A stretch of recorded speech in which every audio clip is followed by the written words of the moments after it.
Hello, ನಮಸ್ತೆ ಎಲ್ರಿಗೂ. ನಾವು ಎಲ್ಲ ಒಂದು ಟ್ರಿಪ್ ಪ್ಲ್ಯಾನ್ ಮಾಡ್ಕೊಂಡಿದ್ದೀವಿ.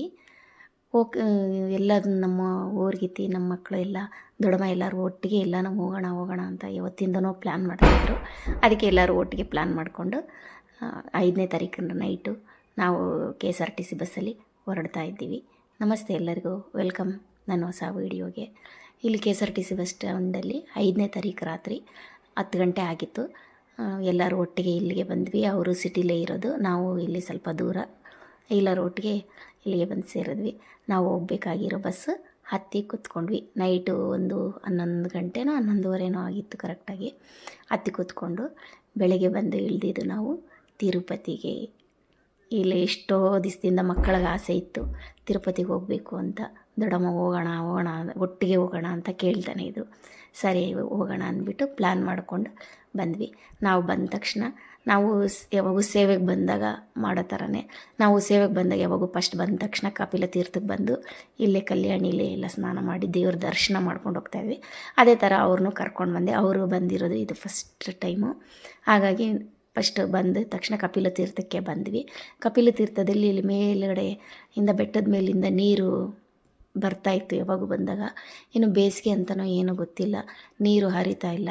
ಇಲ್ಲಿ ಕಲ್ಯಾಣಿಲೇ ಮುಳುಗಿಬಿಟ್ಟು ನಾವು ಇಲ್ಲಿ ಕಪಿಲೇಶ್ವರನ ದರ್ಶನ ಪೂಜೆ ಎಲ್ಲ ಮಾಡಿಕೊಂಡ್ವಿ. ಬೆಳಗ್ಗೆ 5 ಗಂಟೆಗೆಲ್ಲ ಇಲ್ಲಿದ್ವಿ. ಈ ಮಾಮೂಲಿ ದಿವಸ ಆಗಿರೋದ್ರಿಂದ ಏನು ಸೀಸನ್ ಇಲ್ಲ, ಜನ ಅಂತೂ ಇಲ್ಲ. ನಮಗೇನೋ ಖುಷಿ ಆಯಿತು, ಜನ ಇರಲ್ವೇನೋ ತಿರುಪತಿ ಬೆಟ್ಟದ ಮೇಲೂ ಅಂತ. ಸರಿ ನೋಡೋಣ. ಇಲ್ಲಂತೂ ಜನ ಇರಲಿಲ್ಲ. ನಾವು ಸೇವೆಗೆ ಬಂದಾಗ ಇಲ್ಲಿ ನಮಗೆ ಸ್ನಾನ ಮಾಡೋಕ್ಕೆ ಕಾಲಿಡೋಕ್ಕೆ ಜಾಗ ಇರೋಲ್ಲ, ಅಷ್ಟು ಕ್ರೌಡ್ ಇರ್ತಾಯಿತ್ತು. ಇವತ್ತು ನಾವೇ ಫಸ್ಟು ಇದ್ದಿದ್ದು. ಜನ ಇಲ್ದಿದ್ದಕ್ಕೆ ಒಂಥರ ಖುಷಿ, ಒಂಥರ ಕಾಮಾಗಿರುತ್ತೆ. ಗಿಜ ಅಂತ ಇದ್ದರೆ ನಮಗೆ ಅಷ್ಟೊಂದು ಕಂಫರ್ಟ್ ಅನಿಸಲ್ಲ. ನೋಡಿ, ಇಲ್ಲಿ ನೀರು ಯಾವಾಗೂ ಮೇಲ್ಗಡೆಯಿಂದ ನೀರು ಬೀಳ್ತಾಯಿತ್ತು ಬೆಟ್ಟದ ಮೇಲಿಂದ. ಸ್ಟಾಪ್ ಆಗಿದೆ, ಬೇಸಿಗೆ ಕಾಲ ಶುರುವಾಗಿರೋದ್ರಿಂದ ನೀರು ಸ್ಟಾಪ್ ಆಗಿರ್ಬೋದು ಅಂತ ಅಂದ್ಕೊಂಡೆ. ಮತ್ತು ನೋಡಿ, ಬೆಳಕಾಗ್ತಾ ಇದ್ದಂಗೆ ಇಲ್ಲಿ ಪ್ರಕೃತಿ ಸೌಂದರ್ಯ ಎಷ್ಟು ಚೆನ್ನಾಗಿ ಕಾಣಿಸುತ್ತೆ ಅಂದರೆ ಒಂಥರ ತುಂಬ ಸಂತೋಷ ನೋಡೋದಕ್ಕೆ. ಅಷ್ಟು ಚೆನ್ನಾಗಿರುತ್ತೆ. ಮತ್ತು ಬೆಟ್ಟನೂ ಇಲ್ಲಿ ಕಲರ್ ಚೇಂಜ್ ಆಗ್ತಾ ಇರುತ್ತೆ ಬೆಳಗ್ಗೆ ಆಗ್ತಾ. ಇಲ್ಲಿ ಒಂದು ಎಣಿಸೋಷ್ಟು ಜನನೇ ಇದ್ದರು, ಒಂದು 20 ಜನನೂ ಇರಲಿಲ್ಲ. ನಾವೇ ಫಸ್ಟ್ ಹೋಗಿದ್ದು. ಇಲ್ಲಿ ಯಾರೋ ಮದುವೆ ಹೆಣ್ಣಿಗೆ ರೆಡಿ ಮಾಡ್ತಾಯಿದ್ರು. ಇಲ್ಲೇ ತಿರುಪತಿಲಿ ಮದುವೆ ಮಾಡೋಕ್ಕೆ ಬಂದಿದ್ರೇನೋ ರೆಡಿ ಮಾಡ್ತಾಯಿದ್ರು. ದೇವ್ರ ದರ್ಶನ ಎಲ್ಲನೂ ತುಂಬಾ ಚೆನ್ನಾಗಾಯಿತು. ನಾವು ಬೆಳಗ್ಗೆನೇ ಹೋಗಿದ್ದರಿಂದ ಅಭಿಷೇಕ ಪೂಜೆ ಎಲ್ಲ ಚೆನ್ನಾಗಿ ನೋಡಿದೋ. ಜನನೂ ಬೇರೆ ಇರಲಿಲ್ವಲ್ಲ, ಅದಕ್ಕೆ ನೋಡಿ ಆಯಿತು. ಬೆಳಗ್ಗೆ 7 ಗಂಟೆ ಎಷ್ಟು ಚೆನ್ನಾಗಿ ದೇವಸ್ಥಾನದಿಂದ ಹೊರಗಡೆ ಬಂದರೆ ಎಷ್ಟು ಚೆನ್ನಾಗಿ ಬೆಟ್ಟಗಳು ಕಾಣಿಸ್ತಾ ಇದೆ. ಮತ್ತು ಟಿಫನ್ ಮಾಡಿಕೊಂಡು ಮೇಲೆ ಹತ್ಬಿಡೋಣ ಅಂದ್ಬಿಟ್ಟು ಎಲ್ಲರೂ ಟಿಫನ್ಗೆ ಬಂದಿದ್ವಿ. ತುಂಬ ಚೆನ್ನಾಗಿತ್ತು ಈ ಹೋಟ್ಲಲ್ಲಿ. ಟಿಫನ್ನು ಟೇಸ್ಟು ಆಗಲಿ ಹೈಜಿನಿಕ್ ಆಗಿತ್ತು.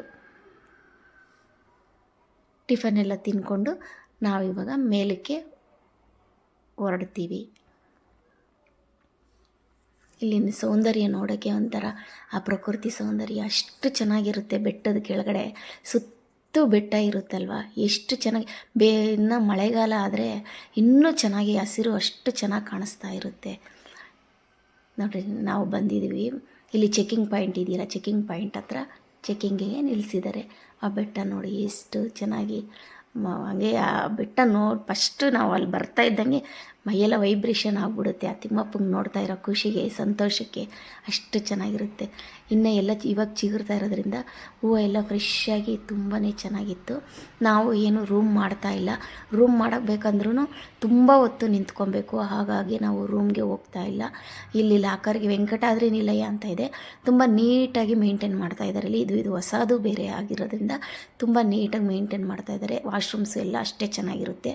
ನಾವು ಇಲ್ಲೇ ಲಾಕರ್ ತೊಗೊಂಡು ಸ್ನಾನ ಎಲ್ಲ ಅಲ್ಲೇ ಕೆಳಗಡೆ ಮುಗಿಸ್ಕೊಂಬಂದಿರೋದ್ರಿಂದ ಲಾಕರ್ ತೊಗೊಂಡು ಲಗೇಜ್ ಹಾಕ್ಬಿಟ್ಟು ನಾವು ದರ್ಶನಕ್ಕೆ ಹೊರಡ್ತಾ ಇದ್ದೀವಿ. ಎಷ್ಟೊತ್ತಾಗುತ್ತೋ ದರ್ಶನ ಗೊತ್ತಿಲ್ಲ, ಹೊರಟಿದ್ದೀವಿ. ಅದು ಸ್ವಲ್ಪ ಆದರೆ ಬಸ್ ಸ್ಟಾಪ್ಗೂ ಇದಕ್ಕೂ ಸ್ವಲ್ಪ ದೂರ ನಡಿಬೇಕು. ಹೊಸಬ್ರು ಬಂದರೆ ಗೊತ್ತಾಗಲ್ಲ, ಈ ಜೀಪ್ಗಳ ಜೊತೆನೇ ಹೋಗಬೇಕು. ನೋಡೋಣ ಎಷ್ಟೊತ್ತು ದರ್ಶನ ಆಗುತ್ತೆ, ನೆಕ್ಸ್ಟ್ ವಿಡಿಯೋದಲ್ಲಿ ತಿಳಿಸ್ತೀನಿ. ಮತ್ತು ಇವಾಗ ದರ್ಶನಕ್ಕೆ ಹೋಗಿ ಕ್ಯೂವಲ್ಲಿ ನಿಂತ್ಕೊ